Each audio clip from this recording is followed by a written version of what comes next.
결혼한 지 8년째였습니다. 겉보기에 저희는 흔한 맞벌이 부부였고 주변 사람들은 늘 말했어요. 둘이 정말 잘 어울려. 안정적이고 보기 좋아. 그렇게 보였던 이유는 단 하나였습니다. 저는 눈치가 없었고 제 남편은 연기를 너무 잘했거든요. 결혼 생활 초반엔 정말 다정했어요. 퇴근하고 같이 장도 보고 주말마다 가까운 데라도 드라이브 다녔고 가끔 싸워도 금방 풀리는 그런 평범하고 소소한 행복이 있었죠. 하지만 이상한 낌새는 1년 전부터 시작됐어요. 그때부터 남편이 출장이라는 명목으로 매달 지방을 다녀오겠다고 하더라고요. 처음엔 의심조차 안 했습니다. 회사에서 맡고 있는 프로젝트가 바뀌었다고 했고 협력업체가 지방에 있다고 했거든요. 심지어 출장 전에 저한테 출장 계획서까지 보여줬어요. 거기엔 무슨 회의가 어디서 몇 시에 있다고 빼곡하게 적혀 있었죠. 저는 그걸 그대로 믿었어요. 어리석게도. 그런데 이상한 건 따로 있었어요. 남편이 출장을 다녀온 다음 날이면 늘 기분이 묘하게 좋아 보였다는 겁니다. 피곤하다고 하면서도 얼굴은 평소보다 훨씬 밝았고 오히려 일상에서 더 여유를 부리는 느낌이 들었어요. 어느 날은 출장에서 돌아와 씻고 나서 혼잣말로 중얼거리더라고요. 아직도 향기가 남아있네. 저는 무심코 흘려들었는데 그게 지금 생각하면 얼마나 역겨운 말인지 모르겠어요. 그 향기가 대체 누구의 향기였을까요? 제 옆에 누워 자던 그 사람 입에서 나온 말이라는 게 정말이지 믿기지가 않아요. 더 의심스러웠던 건 주말마다 반복됐습니다. 원래는 저희가 주말마다 교대로 청소도 하고 간단하게 외식도 하면서 시간을 보냈었거든요. 그런데 그 남편이 갑자기 주말마다 회사 일이 너무 많아서 주말에도 나가야 해 이러는 거예요. 뭐가 그렇게 바쁘냐고 물으면 프로젝트 마감이라며 피곤하다고 짜증을 냈어요. 처음엔 저도 그냥 회사가 바쁜가 보다 싶었는데 어느 순간 깨달았습니다. 이 사람은 제가 묻는 걸 귀찮아하고 있다는 사실을요. 그 순간부터 제 안에 쌓인 게 생겨났습니다. 서운함, 섭섭함, 그리고 불안함. 그러다 결정적으로 이상하다고 느낀 건 어느 금요일 밤이었어요. 남편이 다음날 새벽 출장을 간다고 했는데 평소랑 다르게 너무 신경 써서 꾸미고 있었어요. 출장 가는데 왜 향수를 뿌리지? 출장 가는데 왜 새 셔츠에 다림질까지 하고 있지? 이상하다고 느껴서 제가 물었어요. 출장 가는 거 맞아? 그랬더니 되려 화를 내더라고요. 내가 거짓말하는 사람으로 보여? 진짜 기분 나쁘네. 저 그 말 듣고 아무 말도 못했습니다. 그땐 제가 뭘 잘못했나 싶었거든요. 하지만 돌이켜보면 그 사람은 이미 저를 의심조차 못하게끔 만들어 두었던 거예요. 죄책감을 느끼게 해서 말조차 못 꺼내게 만든 거죠. 그리고요. 그날이었어요. 남편이 출장을 갔다는 그날 밤. 제가 우연히 친구랑 전화하다가 옆에서 TV 소리를 줄이려다 리모컨 대신 남편이 두고 간 가방을 건드렸어요. 아무 생각 없이 열었는데 거기서 중요한 단서가 나왔습니다. 속주머니에 들어있던 휴대용 칫솔과 작은 향수. 그건 여행용도 아니었어요. 너무 소형이었고 무엇보다 새 거였어요. 제가 사준 적도 없고 본 적도 없는 브랜드. 그 향수가 낯선 이름이었는데요. 나중에 검색해보니까 여자들이 선물하기 좋아하는 남성 향수 1위더라고요. 거기서부터 피가 거꾸로 솟는 느낌이었습니다. 이 인간이 출장 간다더니 대체 어디로 간 거지? 갑자기 온몸이 떨리더라고요. 속이 뒤집히고 가슴이 미친 듯이 뛰었어요. 분명 무언가 이상했어요. 하지만 저는 아직 아무것도 증명할 수 없었습니다. 그날 밤 저는 잠이 오질 않았습니다. 남편이 어딘가 다른 여자랑 있다는 생각에 미칠 것 같았어요. 머릿속이 계속 멍돌았고 휴대폰으로 통화 내역을 뒤졌는데 전부 통신사 이름뿐이었어요. 그 사람은 통화 직후마다 기록을 지우고 있었던 거예요. 저는 그때부터 준비하기 시작했어요. 남편의 거짓말을 밝히기 위해서요. 진실을 보기 위해서요. 저는 조용히 움직이기로 했습니다. 다음 출장 날. 저는 남편이 나간 뒤 차를 몰고 그 사람이 적어둔 출장지 주소로 갔어요. 근데 거기 도착하자마자 소름이 끼쳤습니다. 지도상에 찍힌 곳은 분명 지방 중소기업이었는데 주말에는 문을 열지 않는 곳이더라고요. 남편은 토요일 아침 회의가 있다고 했는데 그 회사는 주말에 영업을 안 하고 있었어요. 심지어 경비실에는 아무도 없었고요. 진짜 멍하다는 게 뭔지 알겠더라고요. 거기서 한참을 서 있다가 저는 결심했어요. 이 사람은 거짓말을 하고 있다. 그리고 저는 이걸 증명해내야겠다고요. 그날 이후 저는 GPS 추적기를 샀습니다. 남편 차에 몰래 붙였어요. 출장을 간다던 주말. 저는 앱을 통해 남편의 차가 도착한 위치를 확인했어요. 충격적이게도 거기는 외곽의 단독주택이었어요. 일반적인 숙소도 아니고 회사 근처도 아닌 그냥 외딴 골목의 깨끗한 하얀색 건물. 저는 그 화면을 보면서 미친 듯이 손이 떨렸습니다. 거길 찍은 뒤 주소를 기억하고 직접 찾아갔어요. 차를 멀찍이 세워두고 근처 카페에서 기다렸습니다. 몇 시간이 지나자 남편이 그 건물에서 나왔고 곧이어 어떤 여자가 함께 나왔어요. 둘은 아무렇지 않게 웃으며 차를 타고 나갔습니다. 그 광경을 보는데 숨이 턱 막혔어요. 눈물도 안 나더라고요. 그냥 모든 게 무너지는 소리만 들렸습니다. 그 이후로 저는 말 대신 기록을 남기기로 했습니다. 사진, 위치, 시간, 메모, 통화 내역. 증거가 필요했습니다. 저는 그 사람을 반드시 책임지게 만들고 싶었습니다. 그래야 제가 살 수 있을 것 같았어요. 저 혼자 속고 당하고 바보가 되는 걸로 끝낼 수는 없었어요. 제 인생이고 제 가정이었고 제가 받은 상처였으니까요. 이건 단순한 외도가 아니었습니다.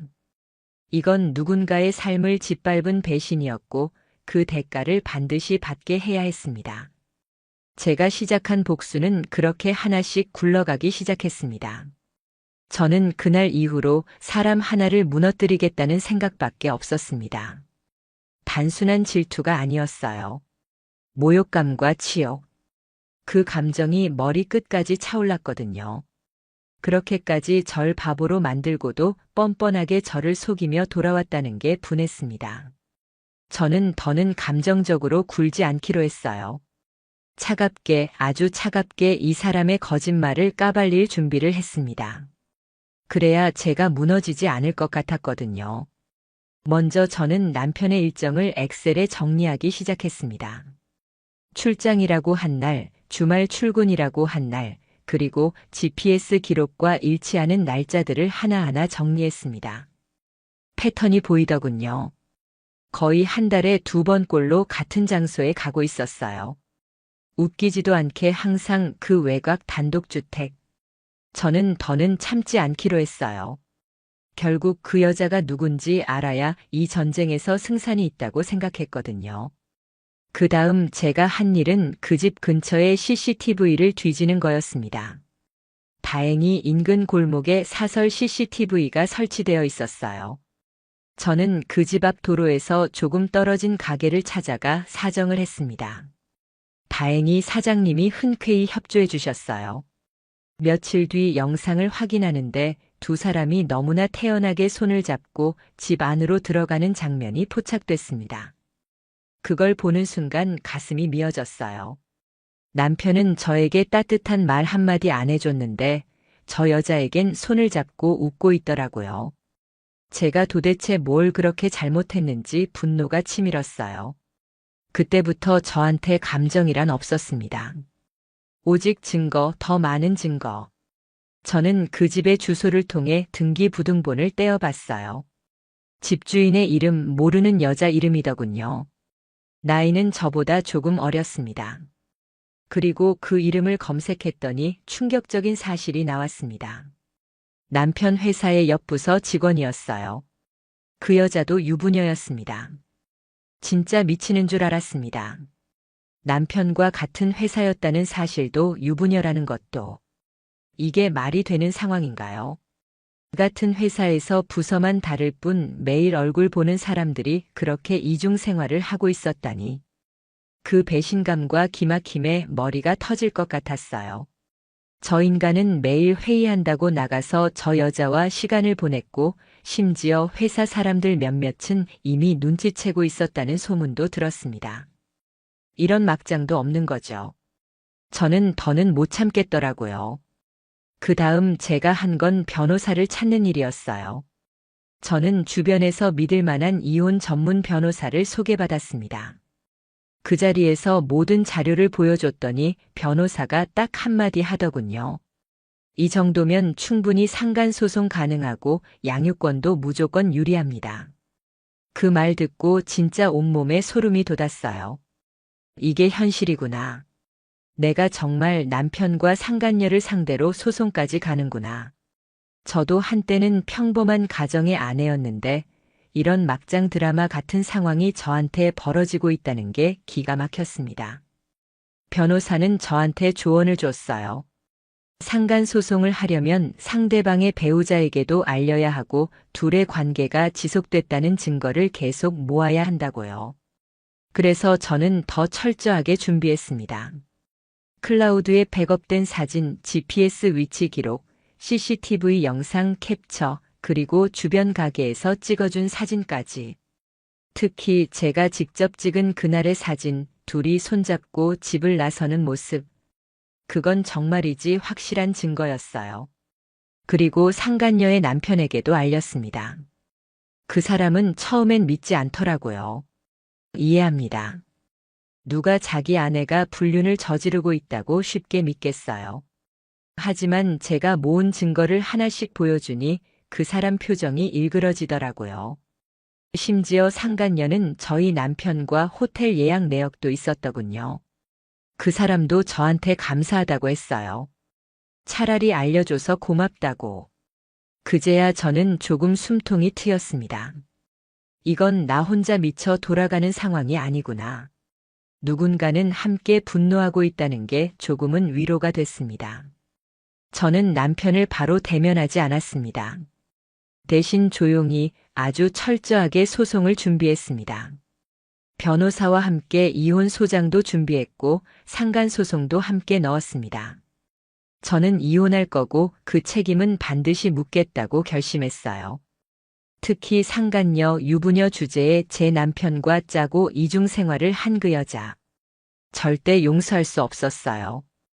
그러던 어느 날이었어요. 남편이 출장이라고 나갔던 그날. 저는 변호사와 함께 법원에 소송 서류를 접수하고 돌아오는 길이었죠. 그런데 남편이 집에 와 있더라고요. 저를 보자마자 왜 이렇게 일찍 왔냐고 묻는데 그 목소리가 진짜 역겹더라고요. 그날은 아무 말도 하지 않았습니다. 대신 저는 조용히 그의 가방 안을 또 한 번 뒤졌어요.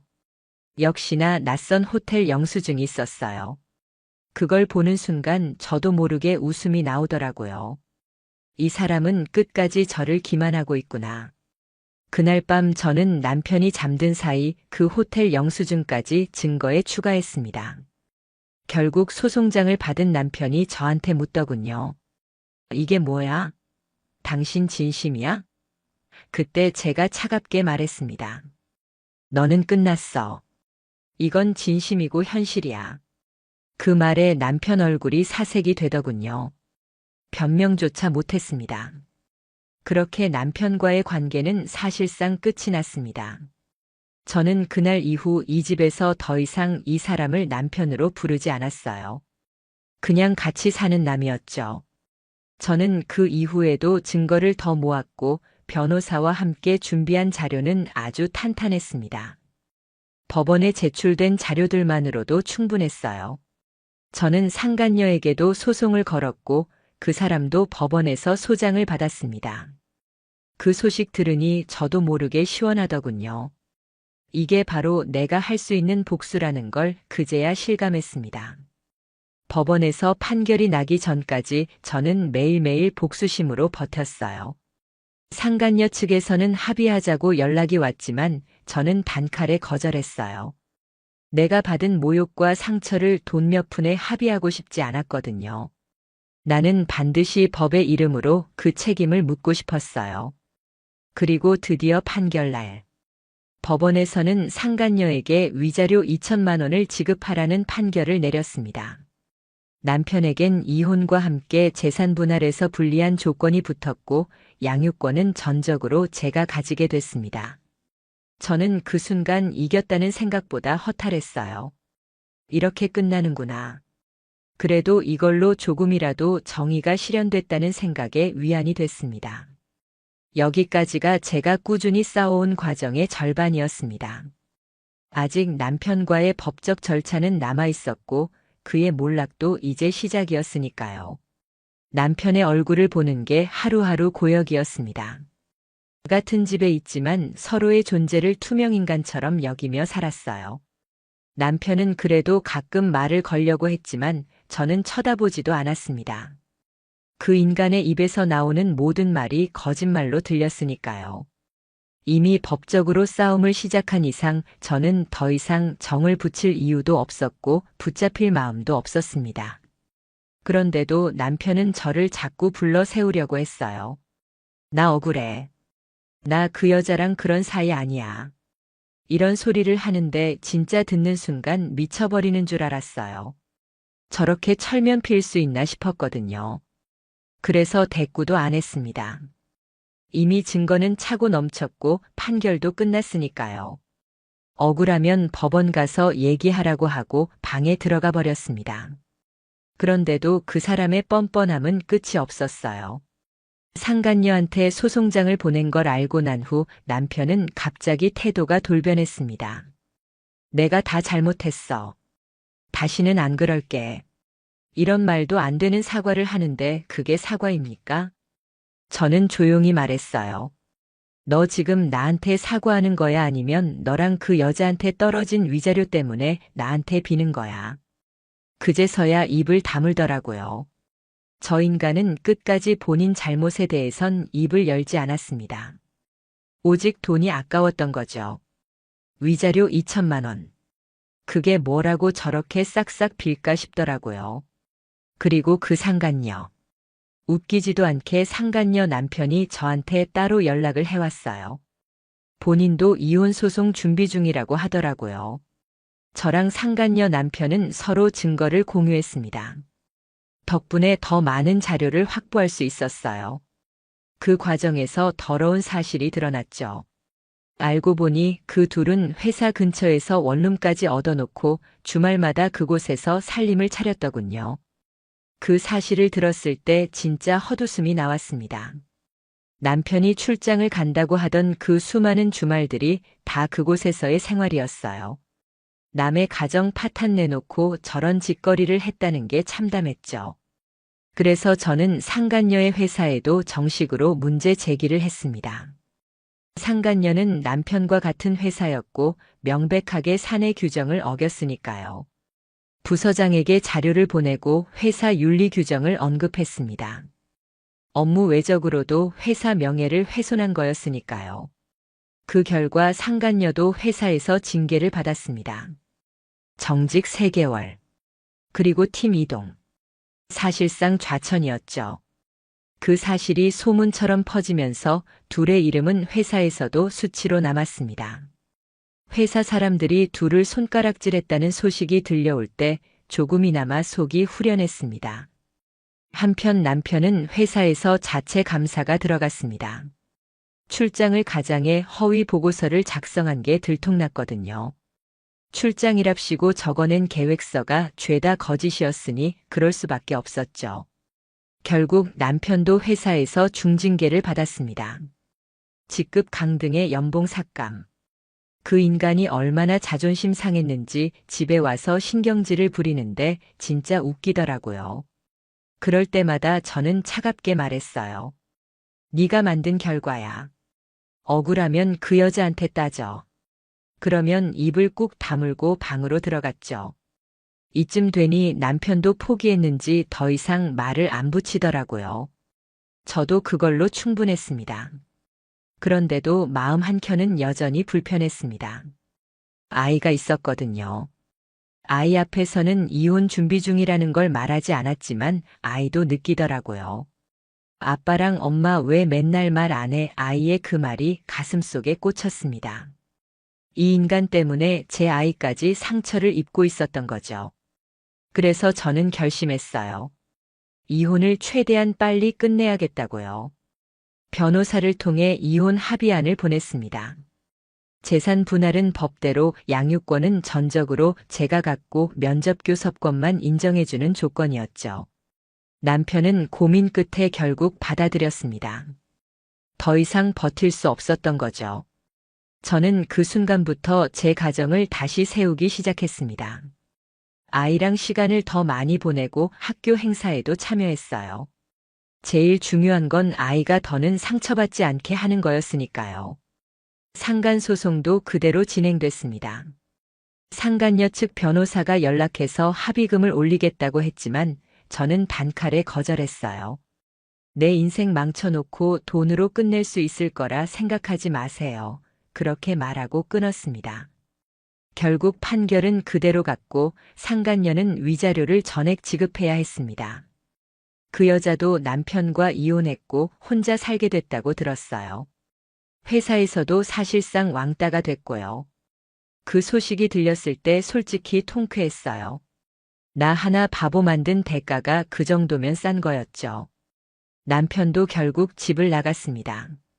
짐을 싸서 나가면서 마지막까지 한마디 하더라고요. 정말 이렇게까지 해야 했어? 그 소리가 진짜 웃기더라고요. 저는 대답했죠. 너는 이 정도도 안 당하고 살 자격 없어. 그렇게 보내고 나니 비로소 숨통이 트이더군요. 아이에게는 아빠가 따로 살게 됐다고 말했습니다. 아이는 울지도 않고 고개만 끄덕였어요. 마음이 아팠지만 그래도 이게 최선이었죠. 이혼 판결도 최종 확정됐습니다. 양육권도 제가 갖게 됐고 남편과 상간녀는 각자의 자리에서 무너졌죠. 저는 그걸로 충분했습니다. 정의는 결국 실현됐어요. 불륜의 대가는 반드시 치르게 된다는 걸 저는 제 손으로 확인했습니다. 그게 제 복수였고 제 삶의 복원이었어요. 앞으로는 이 아이와 저만의 삶을 다시 살아갈 겁니다. 남편이 집에서 나간 이후 집안이 너무 조용해졌어요. 사실 저는 그 고요함이 너무 좋았습니다. 매일 눈치 보고 마음속으로 울분을 삼키던 시간들이 이제는 끝났다는 안도감 때문이었죠. 그런데 막상 혼자 남고 나니 이상하게도 공허함이 밀려왔어요. 아이가 있긴 했지만 아이가 학교에 가거나 잠들고 나면 그 고요함이 또 다른 외로움으로 다가왔거든요. 그럴 때마다 저는 증거 폴더를 열어봤습니다. 수십 개의 사진과 영상 캡처.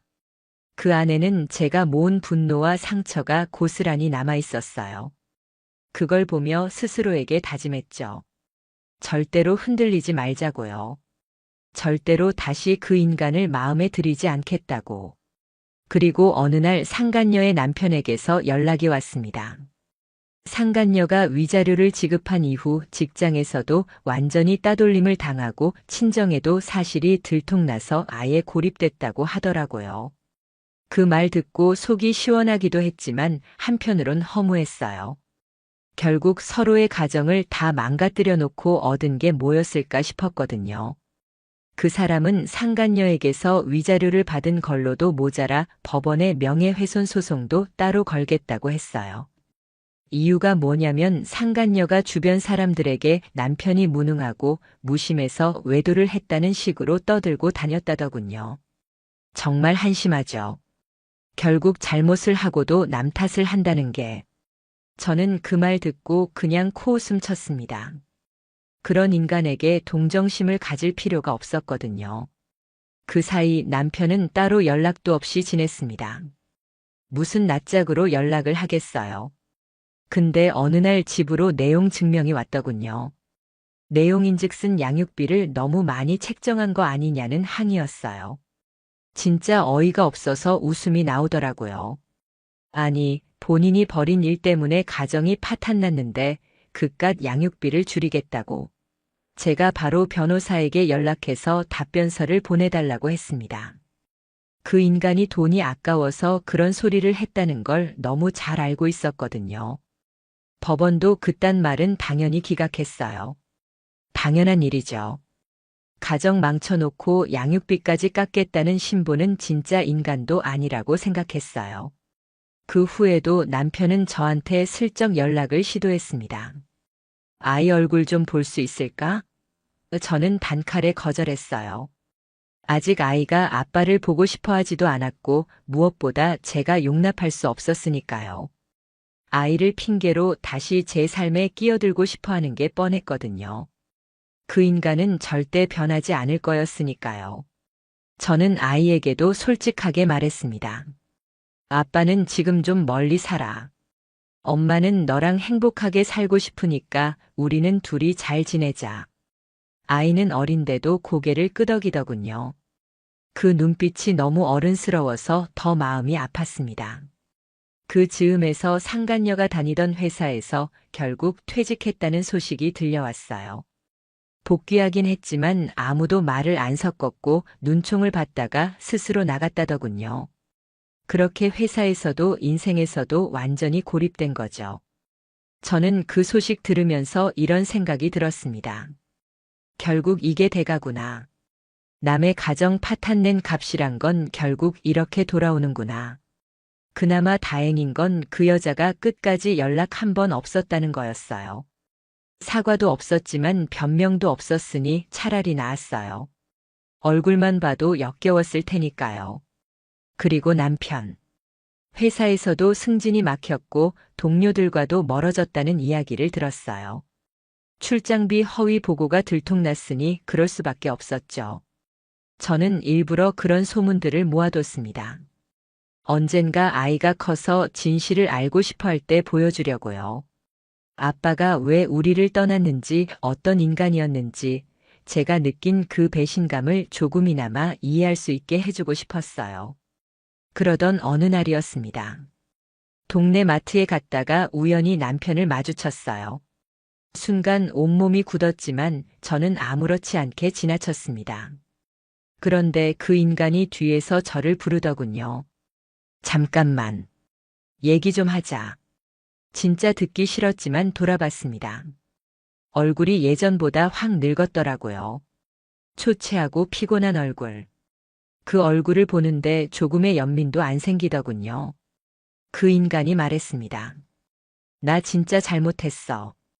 이제 와서 미안하단 말밖에 못하겠지만 그냥 이대로는 안 될 것 같아서.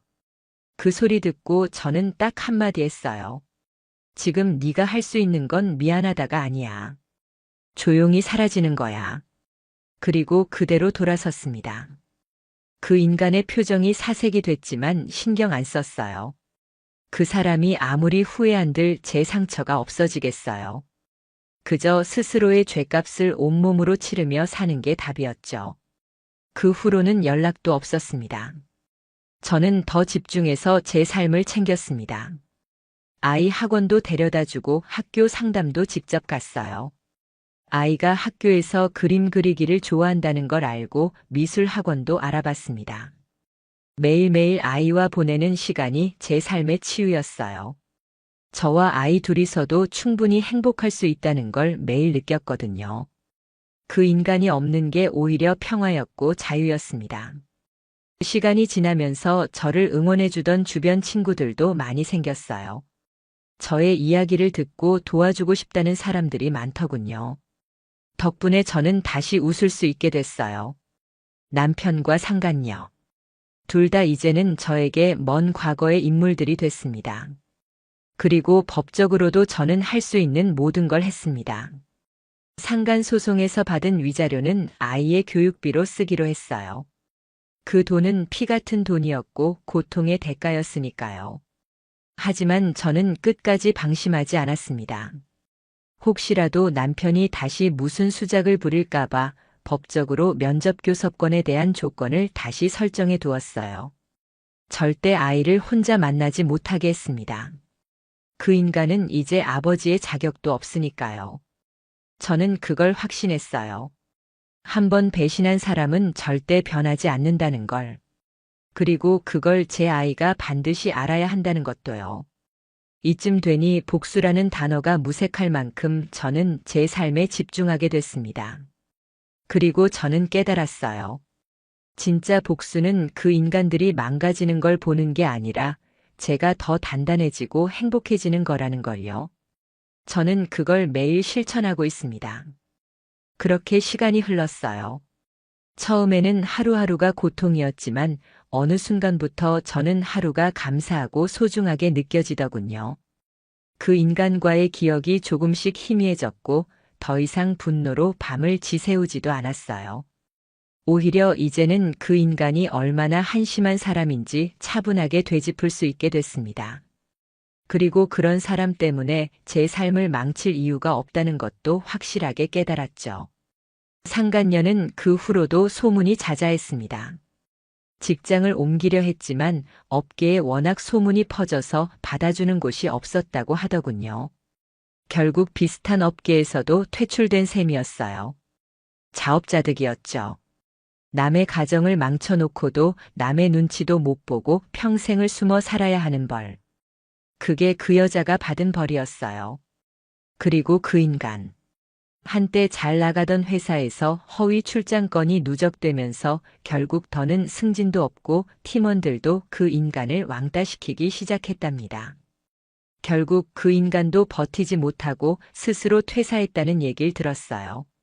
어디서 무엇을 하는지는 관심도 없었지만 적어도 제 눈앞에서는 영영 사라졌으니 그걸로 됐죠.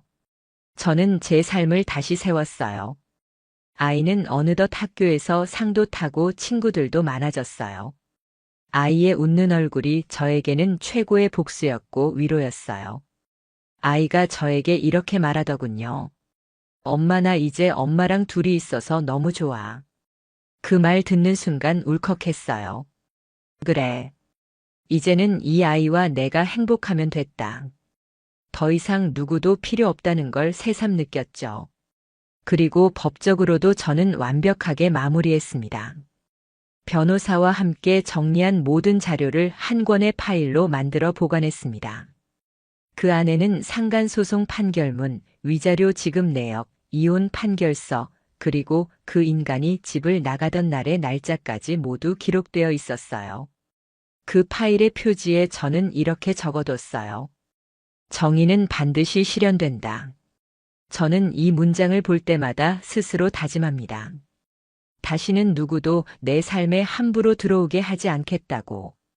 그때 상간소송 판결문에 적힌 문구가 아직도 기억에 남아요. 피고인은 원고의 배우자와 부적절한 관계를 지속하여 혼인관계의 파탄을 초래하였고 이에 대한 책임이 명백하므로 위자료 지급을 명한다. 이 문장이 저에게 얼마나 큰 위로가 되었는지 몰라요. 법원이 인정한 정의였고 세상이 저에게 다시 돌려준 공정함이었어요. 그 문장을 읽을 때마다 저 혼자 미친 사람처럼 싸워온 시간이 결코 헛되지 않았다는 걸 느꼈죠. 저는 이제 매일 아침 새로운 마음으로 시작합니다. 아이와 함께 아침밥을 먹고 학교에 데려다주고 학원도 챙기고 주말이면 둘이서 자전거 타고 공원을 돌죠. 그 소소한 일상이 저에게는 너무나 큰 행복이었어요. 남편이 없는 자리가 허전하다고요? 아니요.